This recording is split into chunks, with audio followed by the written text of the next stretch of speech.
Bien, entonces junto con darle la bienvenida al taller, a la sesión de taller de hoy, en donde vamos a tener, ¿cierto?, las presentaciones de cada grupo. Cada grupo va a tener 5 minutos para hacer su presentación. Y, y antes de iniciar con las presentaciones, hay un mensaje importante. Yo les acabo de generar en el foro un anticipo de la actividad de algo que vamos a realizar la semana que viene. La semana que viene nos vamos a tomar una media hora de la sesión para que terminen de preparar cada grupo una pregunta para el resto de los grupos, perdón, a partir de las presentaciones, ¿cierto? Y del contenido que nos van a permitir dejar disponible desde ahora.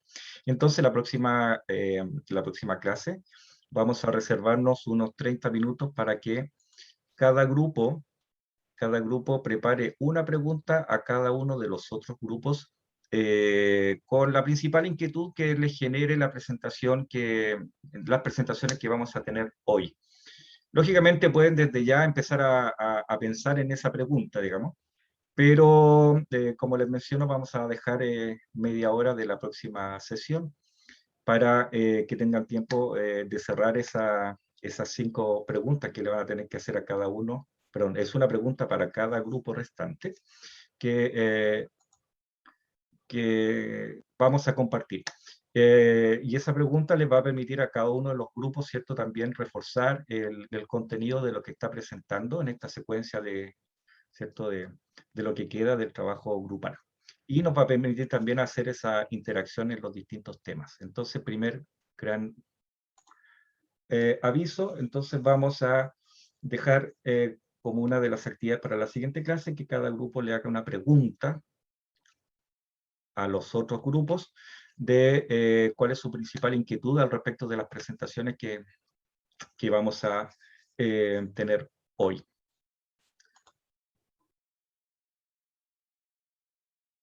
Ya, perfecto. Como es bueno, aquí ya me están avisando de algunas personas que pueden tener algún conflicto con la conexión. Pero bueno, vamos a ir con estas 6 presentaciones. Cada presentación tiene un tiempo de 5 minutos, de acuerdo a lo que yo les indicaba, ¿cierto?, en las semanas previas. Cada presentación entonces va a tener 5 minutos, con una holgura de tiempo, ¿cierto?, de un par de minutos en caso que sea necesario. Y luego de esta ronda de presentaciones, ¿cierto?, yo les voy a hacer algunas recomendaciones acerca de lo que observemos. Una persona presenta por cada grupo, y bueno, y es recomendable, digamos, de que alguien más del grupo esté atento a conectarse en caso de que la persona que, que esté representando a cada grupo en primera instancia tenga algún problema de conexión. ¿Ok? Para no quedarnos, ¿cierto?, detenidos y a modo, ¿cierto?, de backup, de respaldo. Una persona por cada grupo. Y como les menciono, es importante que alguien más del grupo también esté dispuesto a conectarse en caso de que quien esté presentando tenga algún problema de conexión. Y pongan atención a todas las presentaciones y vayan repasando estas presentaciones y el material que vamos a compartir, de tal manera, ¿cierto?, que la próxima presentación, o sea, la próxima clase, entonces cada grupo tenga ya pensado una pregunta para el resto de los grupos y la podamos compartir e ir avanzando también con la actividad. La próxima clase vamos a tener también, ¿cierto?, una mirada acerca de la carta GAN y cómo van avanzando con sus informes. Pero no queda como tarea para la casa, sino que para que vayan pensando en esa actividad que vamos a realizar entonces como parte de la sesión que viene. El tiempo es la principal regla. Van a tener 5 minutos por cada presentación, con un máximo de 7 minutos, que es lo recomendable. Si algún grupo, como acá me lo menciona Ignacia, quieren presentar más de una persona, lo pueden perfectamente hacer. La limitante y la principal restricción que tenemos es el tiempo. ¿Ok? Bien, entonces comenzamos con el primer grupo, que tiene el tema de contaminación generada por Saldívar.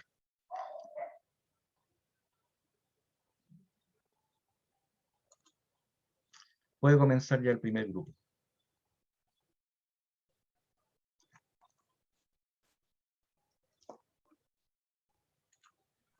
Hola profesor, tenemos que compartir nosotros nuestro material de apoyo, ¿verdad? Sí, es preferible que ustedes compartan su material de apoyo y quien esté presentando, ¿cierto? Active su cámara, por favor.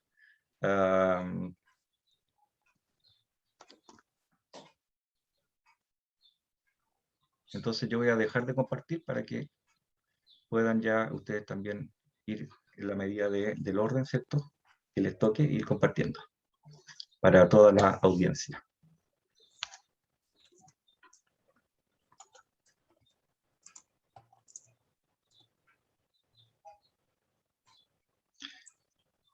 Si algún grupo tiene problemas con mostrar su presentación, lo puedo hacer yo, pero prefiero que ustedes tomen la conexión y compartan su material. Y comenzamos. Entonces, vamos con el primer grupo.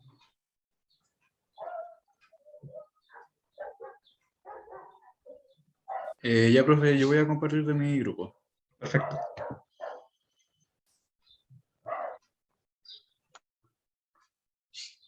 Mm.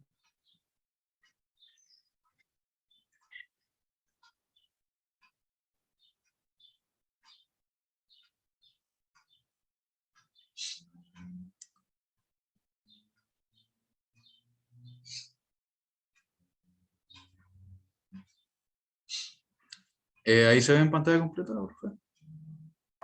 Sí, se ve bien. Ya.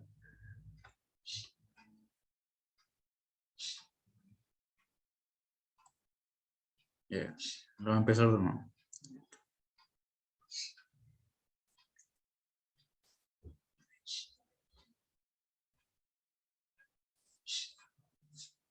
Buenos días, compañeros. Buenos días, profesor. Nosotros somos el grupo 1, compuesto por Italo Acosta, Sebastián Damiani, Duncan Rochow y Carlos Alejandro Martínez, y el que le habla José María García. Nosotros vamos a hablarles sobre la contaminación que genera la mina Saldívar, que se ubica en la tercera región. Voy a pasar a la siguiente diapositiva, porfa, Italo. Bueno, a continuación les hablaré sobre un poco de la historia y la ubicación de la mina.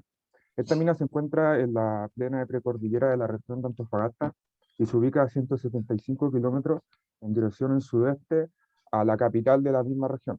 Siendo más preciso, esta mina se ubica a faldas del Cerro Saldívar, es de ahí donde tiene su nombre.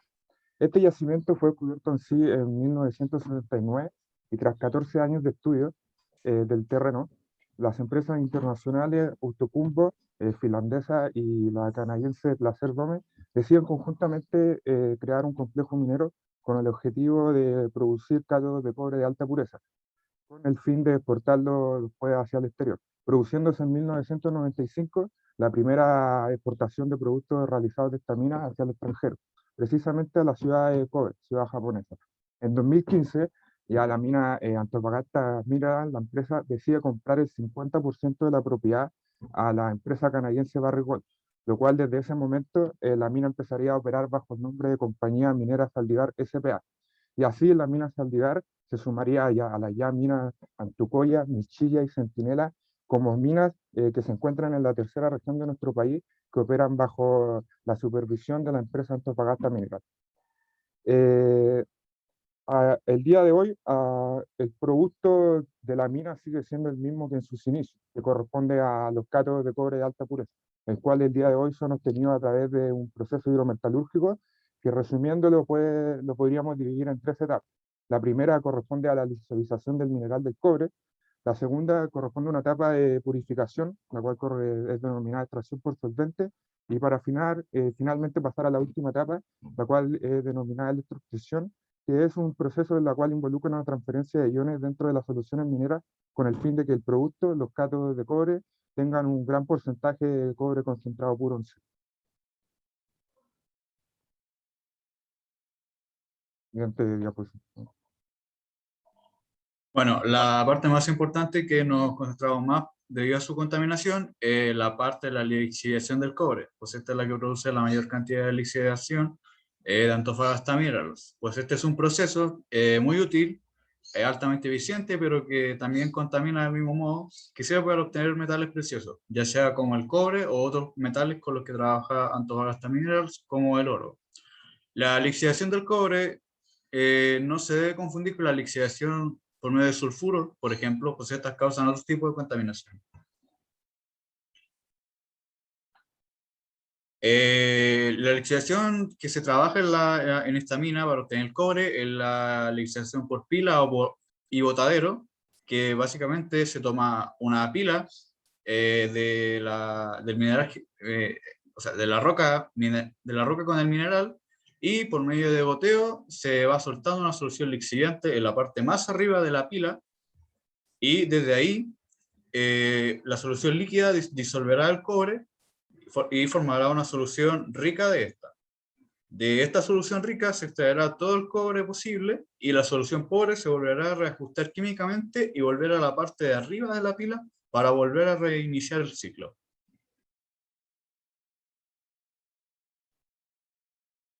Muchos años llevan reclamando a la comunidad acerca de esta minera, los efectos que provoca esta misma en la tierra o en el aire, lo que va a ser provocado por los tratamientos de desechos y provenientes de los estanques de relieve. Durante la aluviones ocurrido en el norte hace unos años atrás, estos afectaron a los rebalses de piscinas que estaban destinados a la conservación de soluciones químicas provenientes de los procesos mineros, en más específico a la escoria generando inundaciones en el suelo, con todos estos químicos arrastrados, provocando una contaminación no solo a la tierra, sino además al agua, que era para el abastecimiento de la comunidad, en específico para la ganadería y para el agua. Además, surgió una neblina llena de compuestos químicos provenientes nuevamente de los desechos mineros gaseosos que provienen de los tanques de la minera. La minera se defiende indicando que esta neblina es por culpa de las sequías que azotaban al lugar debido a las altas corrientes de viento durante los últimos años. La siguiente.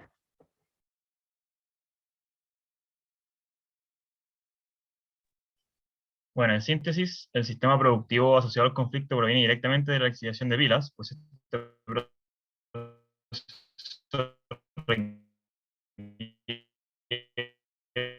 además de un alto mantenimiento y uso energético, grandes cantidades hídricas, por lo que la minera absorbe gran parte para funcionar correctamente.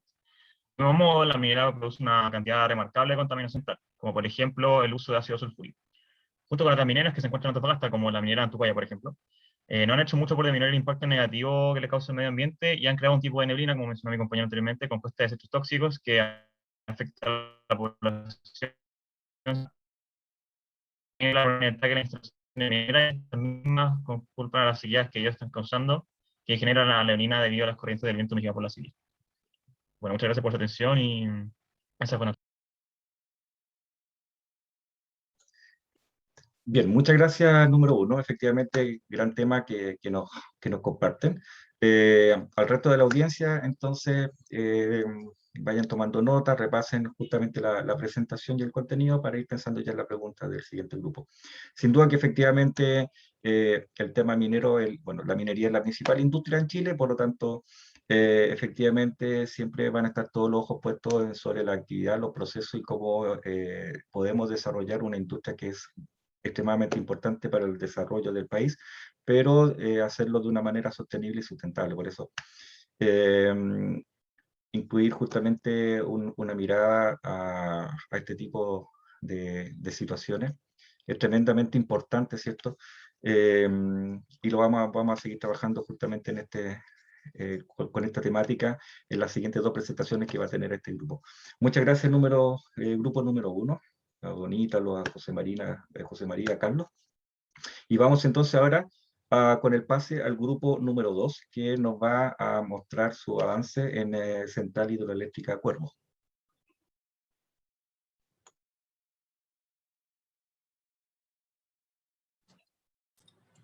¿Lo se escucha, profesor? Sí, se escucha bien. Ya, aquí mi compañera Karime, ahí perfecto, va a compartir la pantalla.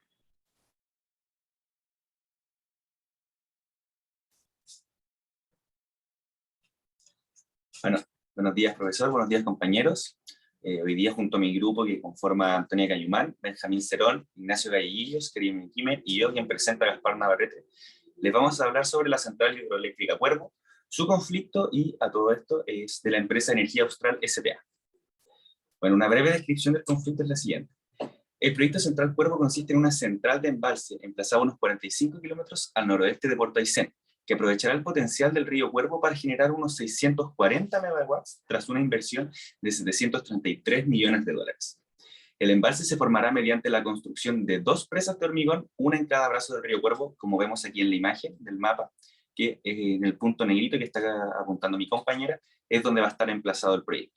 También se notan ciertas problemáticas también en esta imagen, que son riesgos de desplazamientos de tierra, el tema del lugar que va a estar emplazado y va a inundar el proyecto, que corresponde a un lugar de alta flora y fauna. Bueno, para hablar sobre la cronología del conflicto, el conflicto empezó el año 2011, ¿ya? Pero en el mayo de 2012, el SEA, que es el Servicio de Evaluación Ambiental de Aysén, aprobó la construcción de la central. Ese mismo mes, la Corte paralizó el proyecto, ya por el fallo que decía que este SEA, que el Servicio de Evaluación Ambiental, tenía un actuar ilegal. Luego, julio de 2012, la Energía Austral suspende hasta 2013 el proceso de evaluación ambiental, ya, para elaborar dicho estudio. ¿Ya? En agosto de 2014, la tercera sala de la Corte Suprema rectifica el proceso de evaluación ambiental del proyecto Cuervo y la resolución de calificación ambiental otorgada por el Servicio de Evaluación Ambiental. En julio de 2015, el Tribunal Ambiental de Santiago rechazó la interpolación de CODESA, que es la Corporación de Desarrollo Ambiental de Aysén, ya una entidad privada que estaba por tirar abajo este proyecto, por así decirlo. Luego, en 2016, el comité de miembros decidió mantener su resolución ambiental y, bueno, para antes de mencionar lo del 2018 es la última información que pudimos recabar, y es que el Tribunal Ambiental de Valdivia resolvió anular la resolución de calificación ambiental del 2016 ya, que el 2016 aprobó el estudio de impacto, ¿ya? ¿Por qué? Porque decían que el estudio de impacto no medía realmente cuál iba a ser el impacto, y además lo que se estaba pidiendo es que si se realizaba este proyecto, tenían que traer un beneficio equiparable en flora y fauna en otro lugar, cosa que no lo demostraron a través de esta evaluación de proyecto. Bueno, ¿cómo funciona una hidroeléctrica? Es súper sencillo. Se inunda un lugar, se crea este embalse a través de una presa, con el cauce natural de un río, se pausa, sube el nivel del agua, y llegado a un punto, a través de este embalse, de esta presa de concreto, hay unos túneles, unos canales, por el cual se deja pasar el agua cuando llega a cierto punto de nivel de agua, para que esta transite a través de este canal, mueva una turbina, la turbina genera energía eléctrica y esta después se almacena. Esa es la ciencia detrás de una central hidroeléctrica. Bueno, ya para finalizar, comentarles que este proyecto, como decían las resoluciones ambientales, no podía calificar debido a que el daño que estaba haciendo no era remediado a través de lo que ellos proponían. Por ende, muchas agrupaciones, especialmente gente que vive en el lugar, rechazó el proyecto, se manifestó en contra de él, debido a que se iba a perder una gran cantidad de flora y fauna y los humedales que son característicos de la zona de Aysén. Muchas gracias, profesor, muchas gracias, compañero. Esta fue nuestra presentación.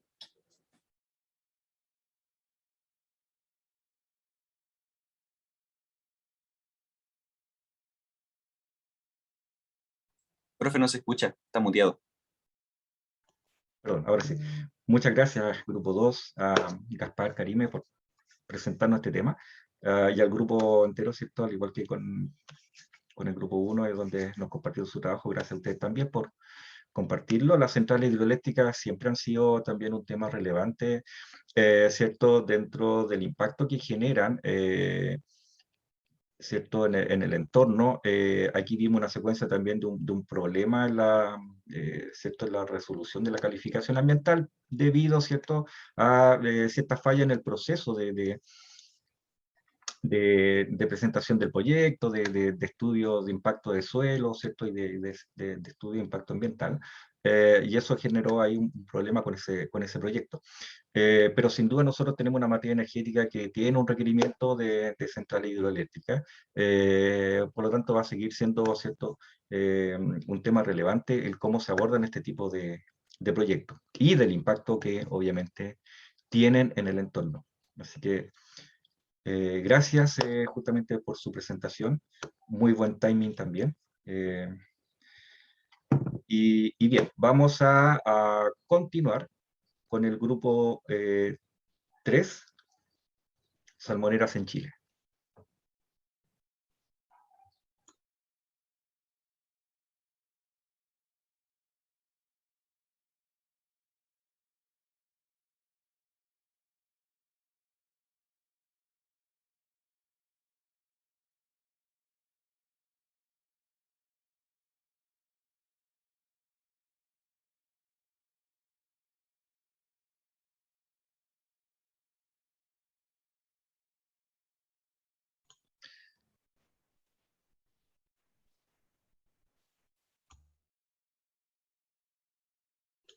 No se escucha al grupo 3 aún, se ve solo la presentación. ¿Se ve? ¿Se está presentando o no? Sí, no está en modo presentación, pero se ve el documento y recién te acabo de escuchar, no te había escuchado antes. Sí, ¿Se ve el documento entonces? sí, se ve el documento. Ya, muchas gracias. Que no sé cómo jugar mucho esto. Bueno, buenos días. Bueno, esta es la industria salmonera de nuestro grupo 3. Entonces vamos a empezar con el... Entonces la descripción de nuestra industria salmonera. Bueno, en la década de los 70, en las costas de Chile se comenzó a experimentar con la acuicultura, que es la técnica de cultivar y fomentar el desarrollo de los peces en agua dulce o salada. En el caso de Chile se centró mucho en la producción de los salmones. En el salmón se convirtió inmediatamente en el principal producto exportado por Chile, con un cerca del 50% del total de sus exportaciones. Entonces nuestro país sufre, o sea, tiene un auge económico evidente, aumentando la producción desde el 1990 con casi 29.000 toneladas de pescado. Ahora casi produciendo, por ejemplo en el año 2017 casi produciendo 855.000 toneladas. Por lo tanto significa un crecimiento cercano al 3.000% en la producción del salmón. Y por año crece alrededor del 100%. Pero el problema es que el salmón no es una especie endémica, entonces da a entender que el ecosistema en el que se desarrollan ha sufrido un gran impacto ambiental. Las tres especies de salmones que se cultivan en nuestro país son el salmón del Pacífico, que en el año de 2017 tuvo el 19% de la producción total de salmones, el salmón del Atlántico, que desde el 92 se ha consolidado como el principal producto de la industria, con un 72% del total producido en 2017, y la trucha arcoíris, que el mismo año presentó solo el 9% del total. El proceso de piscicultura en agua dulce es un proceso que dura aproximadamente 10 meses, comenzando con la incubación de las ovas, los huevos. Esta requiere de aguas claras y bien oxigenadas en condiciones de penumbra y con monitoreo de salud. Después, bajo un cuidado profesional, el huevo alcanza su desarrollo y eclosiona, comenzando a nadar en su saco vitelino, y esta es su primera fuente de alimentación, proceso que finaliza con la absorción del saco. A continuación, el pez, que en esta etapa se llama alevín, es trasladado a estanques de agua dulce y recibe su primera alimentación con dietas especialmente desarrolladas para este proceso, en las cuales se basan en harinas de pescado provenientes de sardinas y anchovetas. El proceso de crianza y cuidado exclusivo del alevín culmina cuando el pez alcanza 130 gramos, en el caso del salmón atlántico, 140 gramos en el caso del salmón pacífico y 180 gramos en la trucha. Además de sufrir cambios fisiológicos y conductuales, pasa a denominarse smolt, el cual es el punto de partida para la transferencia a cultivos de agua de mar. Después viene la etapa de engorda en agua de mar, la cual se inicia con la recepción de los smolts en los centros de engorda, donde se le alimenta por 8 o 10 meses para el salmón cojo del Pacífico, a la trucha por 16, 18 meses, y después se cosechan cuando han alcanzado unos 3 kilos aproximadamente. Para llevar a cabo el proceso de cosecha se utilizan well boats, los cuales trasladan los peces a la planta de proceso cuando han alcanzado el peso deseado. Después, la planta de proceso primario recibe la materia y mediante tecnología de punta y mano de obra cualificada se lleva a cabo la matanza del pez. Luego se transforman en productos de valor agregado y de acuerdo a los requerimientos de los clientes en los mercados de destino. Para la comercialización se privilegia como estrategia comercial la producción preventiva y firma de contratos de mediano a largo plazo, y se distribuyen a países consumidores tales como Estados Unidos, China y Japón. Ya, en la contaminación y el problema ambiental es que los salmones generan un exceso de nutrientes en el agua porque crecen en una situación, en un espacio muy limitado, que hace que disminuye el oxígeno disponible, aumenta la cantidad de materia podrida porque defecan, contaminan el agua porque se mueren. Finalmente, además que también los salmones escapan cuando ocurren tormenta, ¿y qué pasa? Como los salmones son peces carnívoros, depredan a otras especies y también las enferman. Por ejemplo, han desaparecido el mugre, el mero, el puya y los pejerreyes hasta el día de hoy. Además que el uso indiscriminado de antibióticos es 1700 más veces más grande que la cifra normal. ¿Qué significa esto? Que los salmones adquieren una inmunidad al medicamento y no a la enfermedad. Entonces, son transmisores de miles de patologías a otras especies y a nosotros, los seres humanos que los consumimos.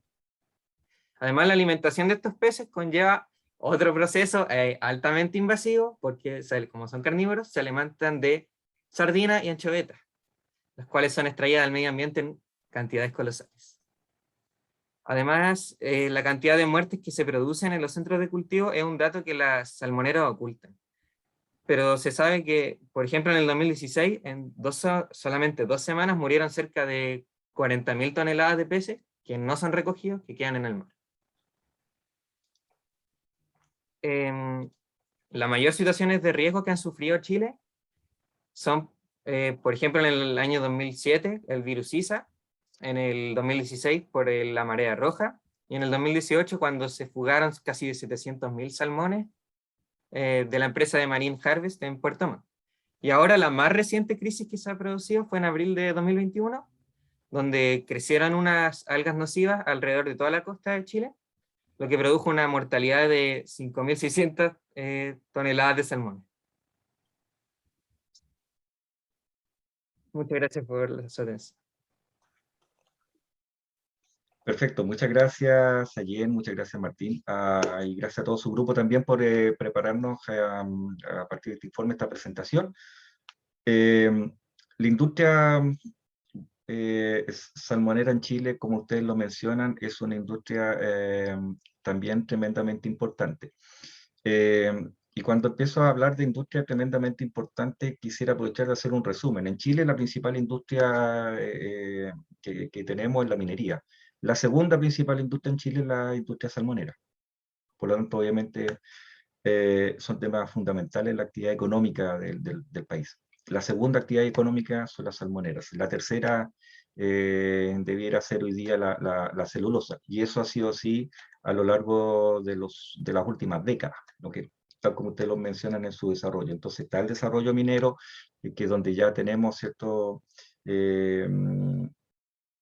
una historia que parte hace varias décadas atrás, con un tremendo desarrollo en la zona norte del país y en la zona cercana a la zona central también.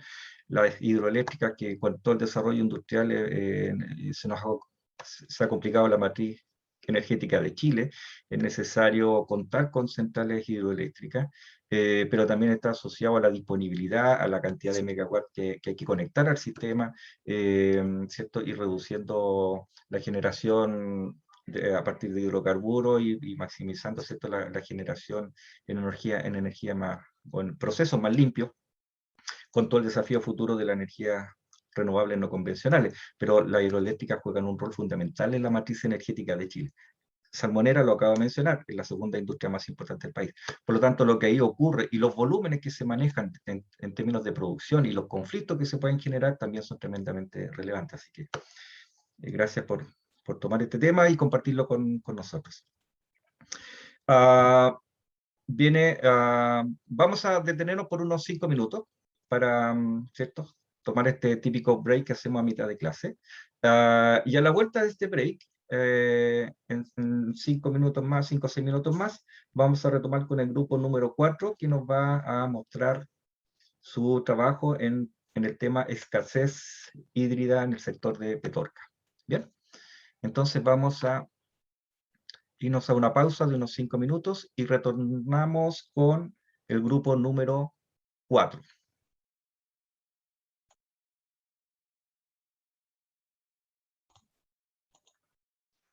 Bien,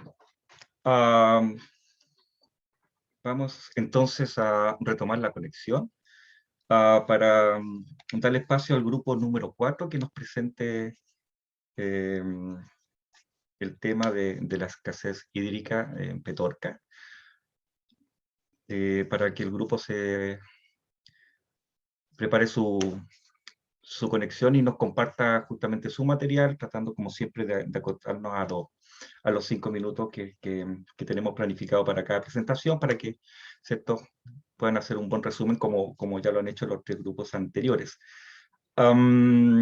Mientras tanto, aquí tenía anotado justamente mencionarles, dentro del material que vamos a compartir de los trabajos de los grupos, en particular justo con el tema de la industria salmonera en Chile, en el documento del informe 1 van a encontrar que el grupo nos comparte también dentro de ese contenido el vínculo a un video bastante interesante que les recomiendo ver también, a modo, ¿cierto?, de aprovechar el material que este grupo está compartiendo con todo el grupo. Hay un video interesante que está ahí en el documento para que se den el tiempo, ¿cierto?, de revisarlo. Bueno, le damos el pase entonces al grupo número 4 para que nos presente, por favor. ¿Se escucha bien, profe? Sí, se escucha súper bien. Sí, ya, perfecto. Ya, bueno, nosotros somos el grupo 4, constituidos por Ángel Astorga, Raúl Cabello, Camilo Escobar, Gonzalo Garretón, Javiera Muñoz, y vamos a presentar sobre la crisis hídrica en Petorca. Bueno, a continuación se presentan los contenidos de la presentación. Bueno, el conflicto en Petorca. Bueno, la crisis hídrica en Petorca sucede a partir del conflicto entre los pobladores y los empresarios debido al abastecimiento de agua. Esto sucede principalmente debido a la producción frutícola y específicamente a la producción de paltos. Esto sucede porque el cultivo de paltos requiere de 427 litros de agua por kilogramo de producción, y la producción de palto ocupa un 60% del total de cultivos de la región y ocupa la mayor superficie cultivada. Bueno, sector agropecuario. Sector agropecuario se compone de 2 subsectores. Primero, el sector agrícola, correspondiente a la agricultura, al cultivo de suelos, y el sector pecuario, también llamado sector ganadero, que se compone de la pesca y la explotación y crianza de animales con fines comerciales y económicos. Bueno, sistemas de producción agropecuario. Los insumos de este sistema de producción corresponden a los recursos naturales, tales como los bosques, prados, agua, tierra. Este sistema utiliza instalaciones y maquinarias, tales como los arados, las granjas y los criaderos, y obtiene productos finales como las frutas, nueces, leches de distintos tipos, que serán comercializados posteriormente. Bueno, sector agropecuario en Chile. Se observa que el sector agropecuario posee un aporte de 5.616 miles de millones de pesos al Producto Interno Bruto. A pesar de que este aporte sea pequeño en comparación a la minería, que presenta 18.000 millones, y a la industria manufacturera, que presenta 20.000, se puede decir que a pesar de este pequeño aporte comparativamente, la industria agropecuaria presenta un gran aporte social, ya que, por ejemplo, en regiones como el Maule, presenta alrededor del 40,3% de la fuerza laboral del sector, por lo cual presenta un aporte social bastante importante. Bueno, crisis hídrica en el sector agropecuario. El sector agropecuario presenta el 73% de las reacciones consuntivas de agua, y para regar 1,1 millones de hectáreas a nivel nacional, ¿sí? Por lo tanto, la industria agropecuaria presenta un importante consumo de agua a nivel nacional. Bueno, conclusiones. A partir de los antecedentes anteriores se puede concluir que la crisis hídrica en Petorca es un problema de difícil solución, dada la necesidad hídrica en sectores como la industria agropecuaria y en general a nivel nacional. Del mismo modo, cabe recalcar la importancia de la industria agropecuaria por su impacto social, tal como sucede en la región del Maule. Por otra parte, se destaca la necesidad de impulsar políticas estatales que que permitan incrementar la producción y distribución de agua potable, tales como la implementación de plantas de osmosis inversa y distintas tecnologías para el tratamiento de agua que permitan evitar tragedias como las que ocurren en este sector. A continuación se presentan las referencias y muchas gracias por su atención.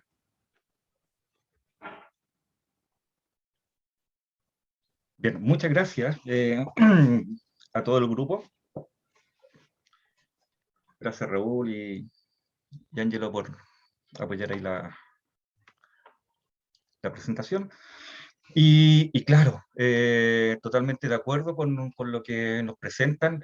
Solo agregar un par de comentarios. Efectivamente, la industria silvoagropecuaria es una industria importante. Piensen de que la primera industria es la minería y son recursos que en algún momento se van a acabar. Si uno mira el desarrollo productivo, Chile siempre ha tenido condiciones para un desarrollo silvoagropecuario importante. Y efectivamente tiene un rol social por la cantidad de empleos que genera y por el valor agregado que la industria puede llegar a desarrollar en el sentido de los subproductos y los productos complementarios y en el desarrollo de productos con mayor agregado en todo ese sector. Y acá la problemática, ¿cierto?, tiene que ver con el uso también del agua. Hoy en día, si ustedes revisan las tendencias actuales, digamos, se está comenzando a hablar en Europa ya del oro negro en términos de, por ejemplo, la palta, porque es un monocultivo que agota justamente los lugares en donde se desarrollan los cultivos de paltos. Se denomina oro negro por el impacto ambiental que genera justamente la palta, digamos, en su producción.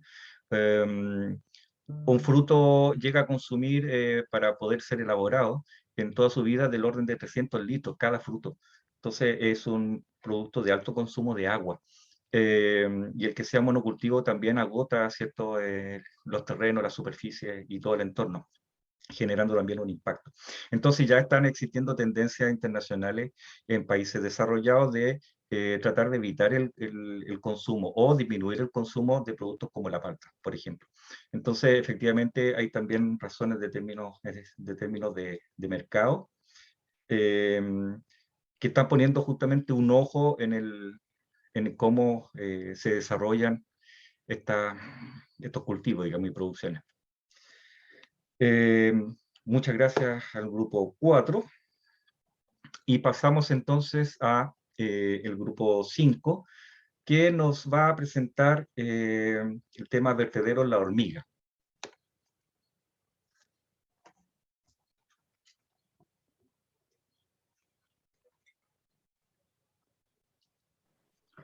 Profesor, disculpe, ¿Sí? ¿podría aceptar a mi compañera que está en la sala de espera, parece?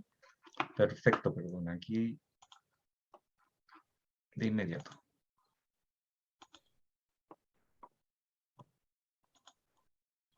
Ok.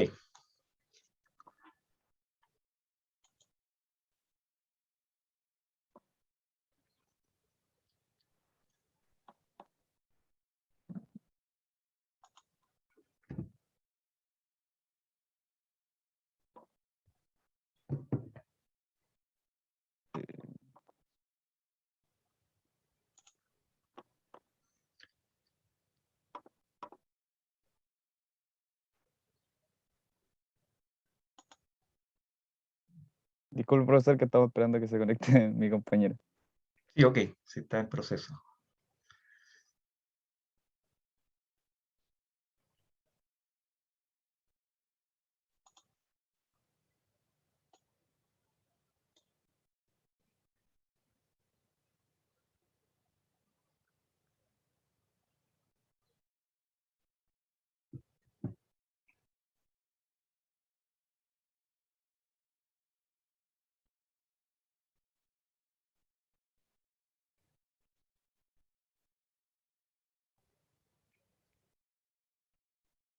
Bien, como les mencionaba, si alguno de ustedes tiene planificado desarrollar la presentación y presenta algún problema de conexión, les sugería al principio, ¿cierto?, que esté alguien preparado como backup para tomar la presentación. Amanda Paz está todavía en proceso de conectarse, así que le pediría a alguien del grupo que comience con la presentación mientras logramos, ¿cierto?, contar con la conexión de Amanda. Ya bueno, yo voy a tener que comenzar la presentación, profesor, porque parece que mi compañero no se puede conectar. Exacto, sí, son problemas que obviamente ocurren Sí. en este mundo de las conexiones. Así que, bien, Cristóbal, te escuchamos. Ya. Bueno, en primer lugar, buenos días, buenas tardes, mejor dicho. Mi nombre es Cristóbal González y junto a mis compañeros Isidora Betis, Antonella Botelo, yo y Amanda Carrasco y María Paz Rojas, vamos a hablar sobre el conflicto ambiental generado por el vertedero La Hormiga.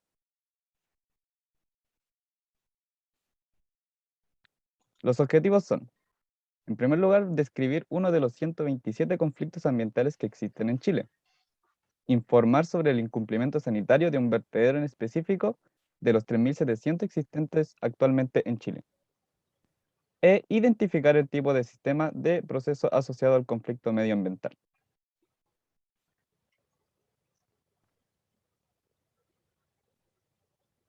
Bueno, para comenzar la descripción del conflicto, mostraremos la ubicación del vertedero La Hormiga, el cual se encuentra en la región de Valparaíso, en la comuna de San Felipe.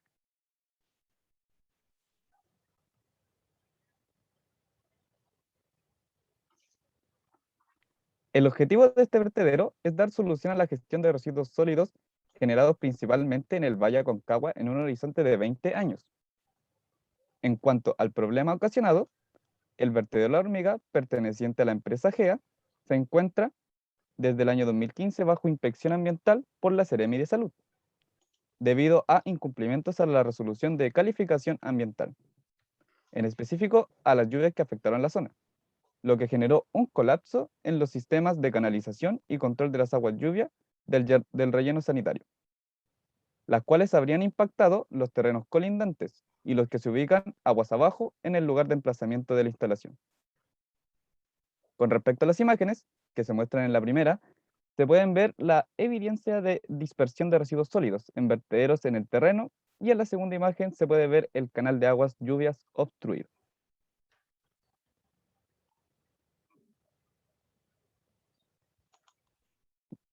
Sistema de producción.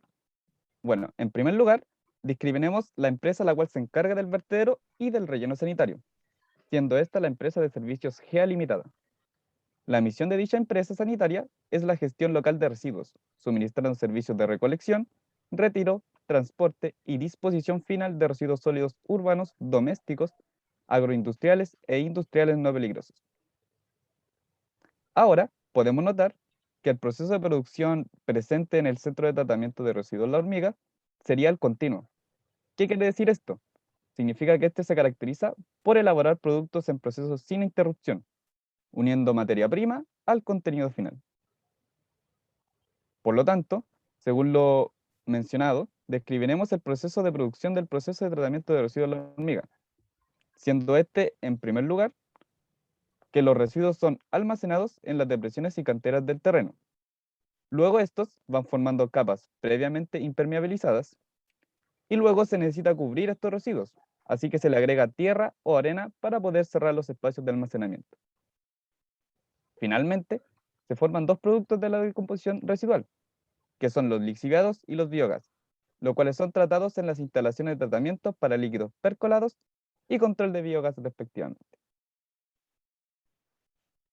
Bueno, en conclusión, en esta presentación se buscó ejemplificar uno de los muchos conflictos medioambientales en Chile, junto con sus consecuencias, buscando una mayor precaución en las personas a la hora de eliminar sus desechos.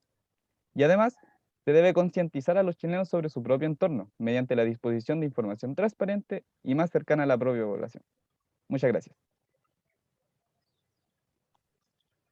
Bien, muchas gracias al grupo número 5. Finalmente parece que no pudimos contar con la conexión de Amanda, pero bueno, gracias María Paz por apoyar la presentación y Cristóbal por mostrarnos justamente el avance de lo que llevan. Vertederos en general, siempre un tema de conflicto. Nadie quiere tener un vertedero en su cerca, digamos, ¿cierto?, de donde vive. Es un tema que afecta directamente a las comunidades. ¿Y por qué? Porque, como bien lo explican ustedes, efectivamente hay un proceso, y en ese proceso de tratamiento de los residuos, efectivamente existen percolados, existen líquidos que también existen procesos de lixiviación y de purga y de contaminación en distintos aspectos. Por lo tanto, es un tema que preocupa mucho a las comunidades, y la localización, la ubicación, ¿cierto? Termina siendo también un tremendo conflicto. Así que gracias por traernos justamente este tema y compartirlo con el resto de la audiencia, el grupo 5. Muchas gracias. Y vamos a darle entonces la palabra al grupo número 6, que nos trae también un tema de hidroeléctrica, en este caso de Alto Maipo.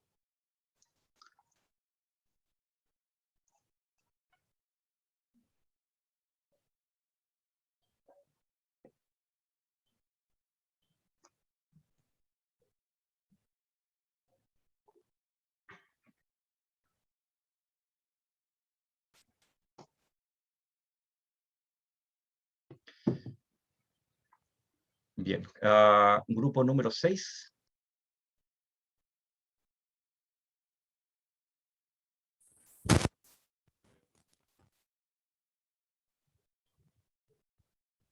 Hola. Te escuchamos. Creo que estamos resolviendo un problema.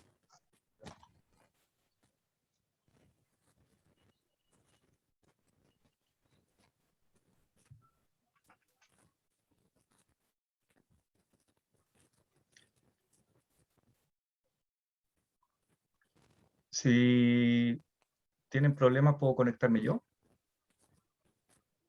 Confírmeme, por favor, si ven la pantalla. Sí, se ve perfecto.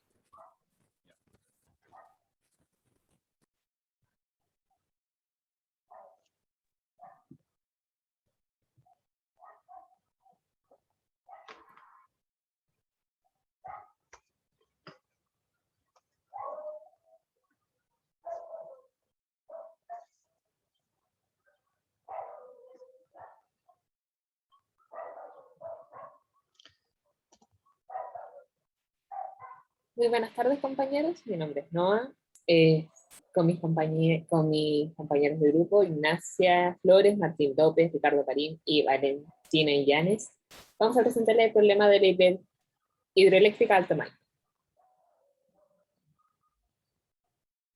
Para darles un contexto, el año de aprobación de este proyecto fue el año 2009.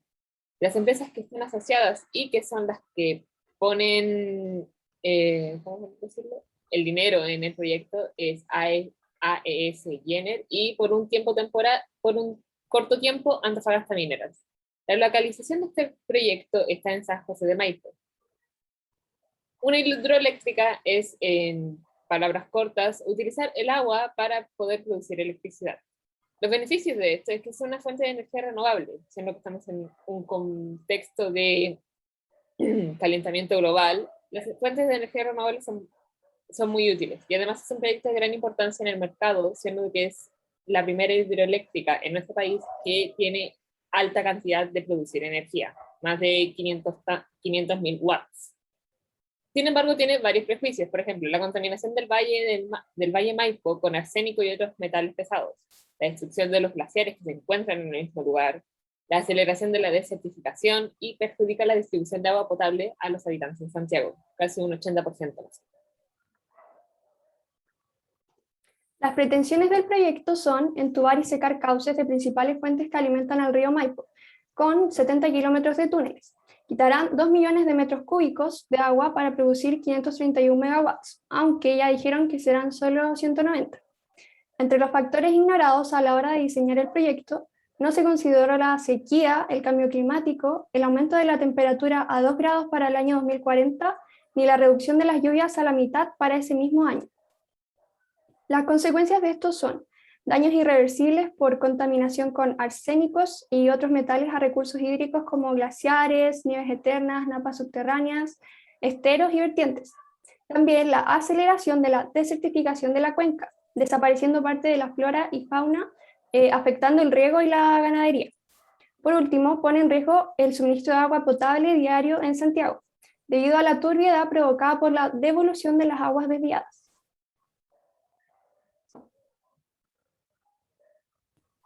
El proceso de producción de energía de la central consiste en la captación de agua de los esteros del río Volcán y el aprovechamiento del agua de la central Alfalfal que ya está construida. El proyecto requiere de la construcción adicional de 5 bocatomas adicionales, lo que implica un impacto ambiental y ecológico importante en los esteros del río. La estación Alfalfal 2, que tiene una capacidad máxima de 27 metros cúbicos por segundo, recibe las aguas provenientes de la bocatoma del río. Y la estación Las Lajas, que es la segunda estación de todo el proyecto Alto Maipo, tiene una capacidad de 65 metros cúbicos por segundo y recibe las aguas de las estaciones Alfalfal, que ya está construida, y la de Alfalfal 2, que es la que se está construyendo ahora mismo. Se estima que las estaciones tienen una generación eléctrica de 261 megawatts y 267 megawatts máximos, respectivamente. Esto para la Alfalfal 2 y para la de Las Lajas. Esta fue nuestra presentación. Quedamos atentos a cualquier duda que tengan. Muchas gracias por su atención.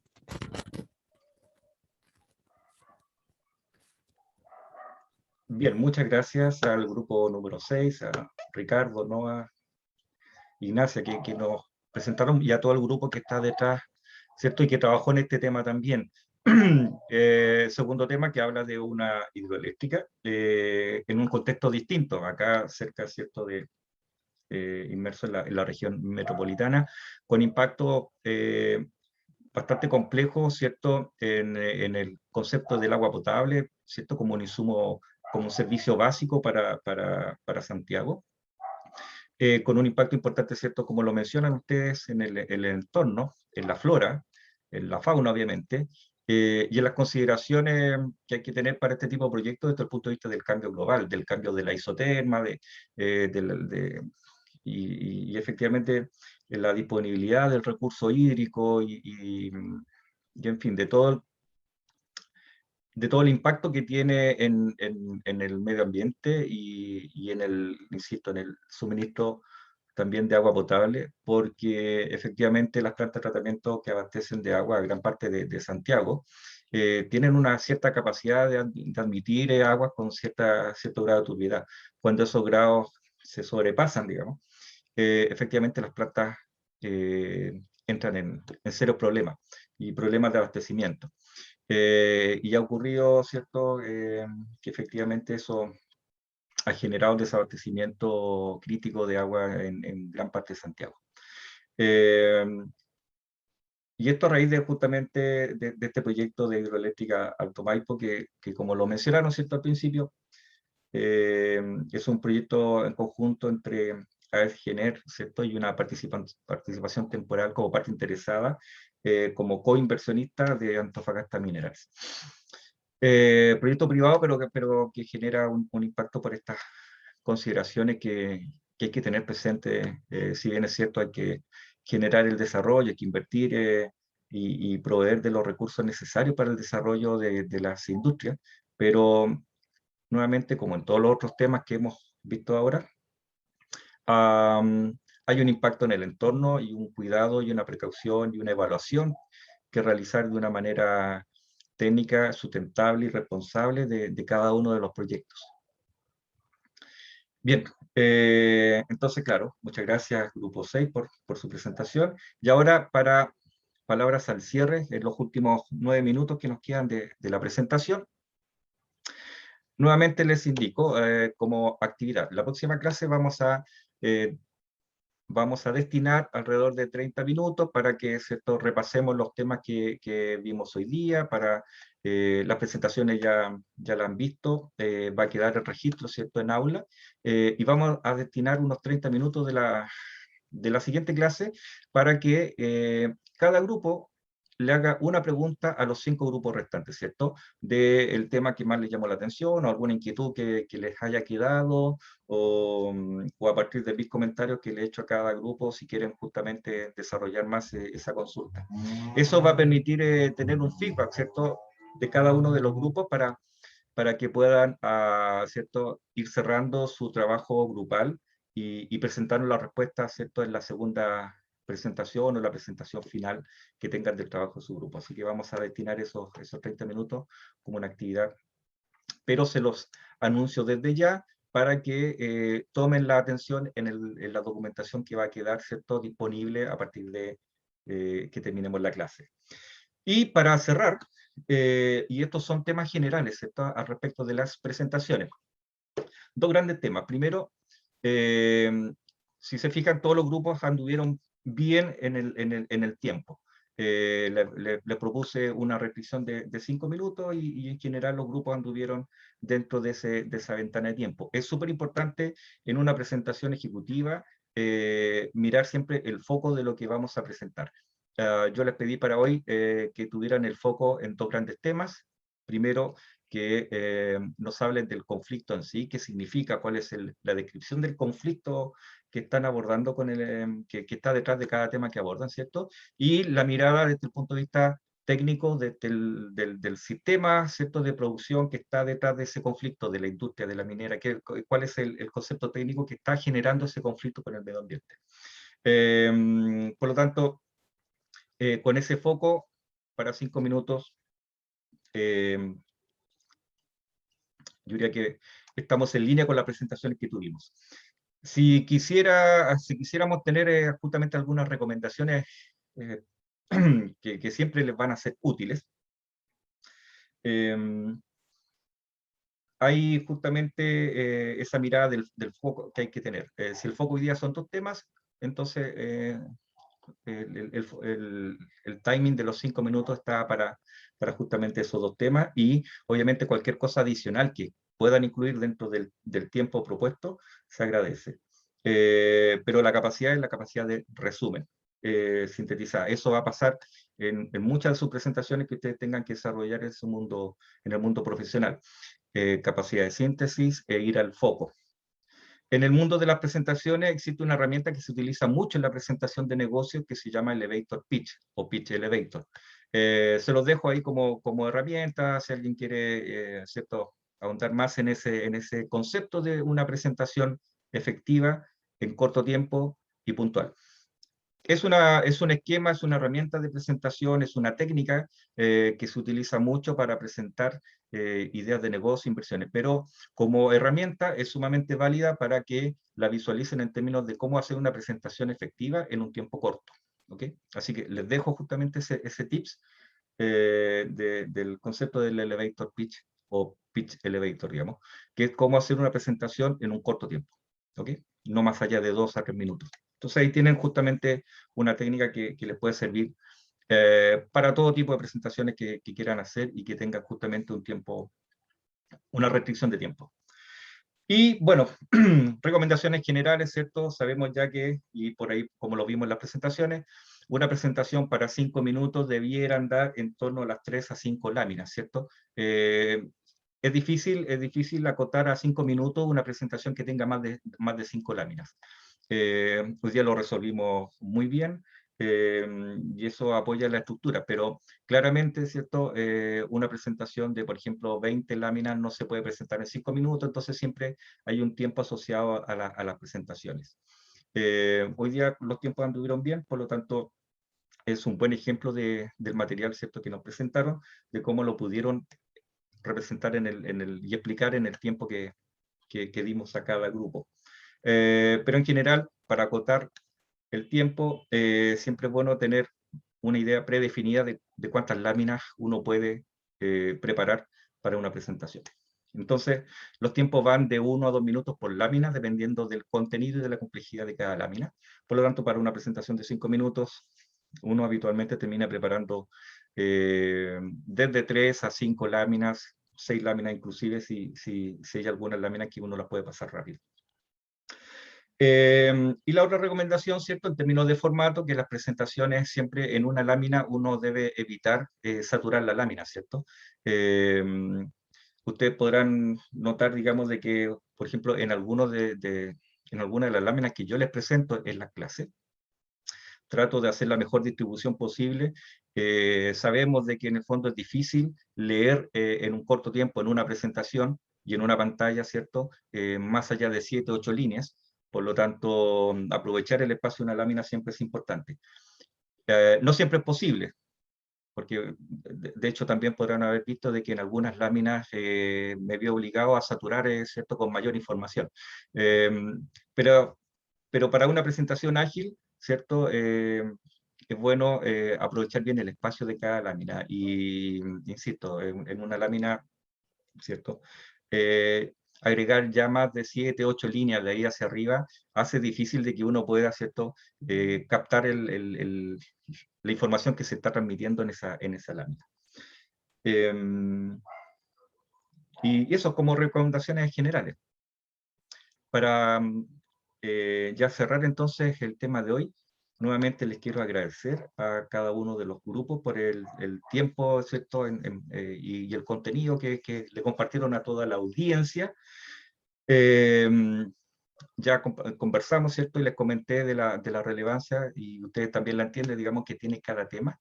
Por lo tanto, entonces, la invitación es a que en la próxima sesión lleguen, ¿cierto? Con sus inquietudes para hacer esta interacción de preguntas al resto de los grupos.